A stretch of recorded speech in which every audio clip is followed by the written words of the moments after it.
ಕಾರ್ಯಕ್ರಮಕ್ಕೆ ಬಂದಿದ್ದರು. ಅದು ಬಂದಾಗ ನಾನು ಇದ್ದೇನೆ ಅಂಥೇಳಿ ಗೊತ್ತಾದ ಮೇಲೆ ಅಲ್ಲಿ ಐಬಿಗೆ ಬರೋಕ್ಕೆ ಹೊರಟರು. ನಾನು ಅಷ್ಟವರೆಗೆ ನಮ್ಮ ಕ್ಯಾಂಪಸ್ಗೆ ಹೋಗಿದ್ದೆ. ಅಲ್ಲಿಗೆ ಬಂದರು. ಅಲ್ಲಿ ಪಾಪ ಊಟನೂ ಮಾಡಿರಲಿಲ್ಲ. ಹಾಗಾಗಿ ಅಲ್ಲೇ ಊಟ ಮಾಡಿಕೊಂಡು ಹೋದರು. ಇಲ್ಲ ಊಟ ಏನು ಚರ್ಚೆ ಇಲ್ಲ, ಊಟನೇ ಚರ್ಚೆ. ಇಲ್ಲ, ಅದು ನನಗೂ ಗೊತ್ತಿಲ್ಲ, ಅವ್ರಿಗೂ ಗೊತ್ತಿಲ್ಲ. ಸಿಕ್ಕಿದಾಗೆಲ್ಲನೂ ನಾವು ಅದನ್ನೇ ಮಾತಾಡ್ತಾ ಇರೋಕ್ಕೆ ಆಗೋದಿಲ್ಲ. ಯಾವಾಗ ಮಾತಾಡ್ಬೇಕೋ ಅವಾಗ ಖಂಡಿತವಾಗಿ ಮಾತಾಡ್ತೀವಿ. ಮಾತಾಡಲ್ಲ ಅಂತ ಸುಳ್ಳು ಹೇಳೋದಿಲ್ಲ, ಮಾತಾಡ್ತೀವಿ. ಆ ಸಂದರ್ಭ ಬಂದಾಗ ಮಾತಾಡ್ತೀವಿ. ಸಂದರ್ಭ ರಾಜಕೀಯ ಮಾತಾಡೋಕ್ಕೆ ಸಂದರ್ಭ ಬಂದಾಗ ಮಾತಾಡ್ತೀವಿ. ಈಗ ಬಂದಿಲ್ಲ. ಪರಮೇಶ್ವರ್ ಅವರು ಸತೀಶ್ ಜಾರಕಿಹೊಳಿ ಅವರು ಪದೇ ಭೇಟಿ ಆಗ್ತಿದ್ದಾರೆ.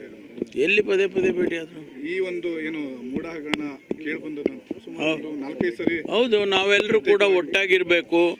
ಮಾನ್ಯ ಸಿದ್ದರಾಮಯ್ಯನವರ ಜೊತೆಯಲ್ಲಿ ನಿಲ್ಲಬೇಕು.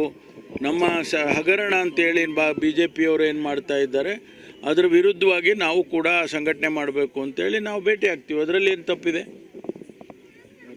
ದಲಿತ CM ಈ ಥರದ್ದು ಅವೆಲ್ಲ ಏನಿಲ್ಲ. ನಾವು ಇವತ್ತು ಸಿದ್ದರಾಮಯ್ಯನವರ ಜೊತೆಯಲ್ಲಿ ನಿಂತಿದ್ದೇವೆ. ಸರ್ಕಾರವನ್ನು ಅಸ್ಥಿರ ಮಾಡೋದಕ್ಕೆ ಏನು ಹೊರಟಿದ್ದಾರೆ ಅದನ್ನು ಮಾಡೋದಕ್ಕೆ ಬಿಡೋದಿಲ್ಲ ಅಂಥೇಳಿ ನಾವು ನಿಂತಿದ್ದೇವೆ. ಅದಕ್ಕಾಗಿ ನಾವು ಭೇಟಿ ಆಗ್ದಾಗ ಮಾತಾಡ್ಕೊಳ್ತೀವಿ.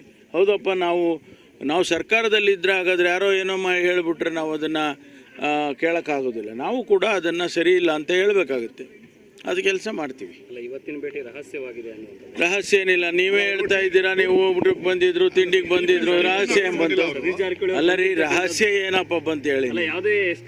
ನಿಮಗೆ ಗೊತ್ತಿಲ್ದಂಗೆ ನಿಮಗೆ ಗೊತ್ತಿಲ್ದಂಗೆ ಬಂದಿದ್ರೆ ಅದು ರಹಸ್ಯ. ಮೀಡಿಯಾ ಕಣ್ತಪ್ಪಿಸಿ ಬಂದರೆ ರಹಸ್ಯ. ಮೀಡಿಯಾದವ್ರು ಹಿಂದೆ ಬರುತ್ತಾ ಇದ್ರೆ ಅದು ಹೆಂಗೆ ರಹಸ್ಯ ಆಗುತ್ತೆ?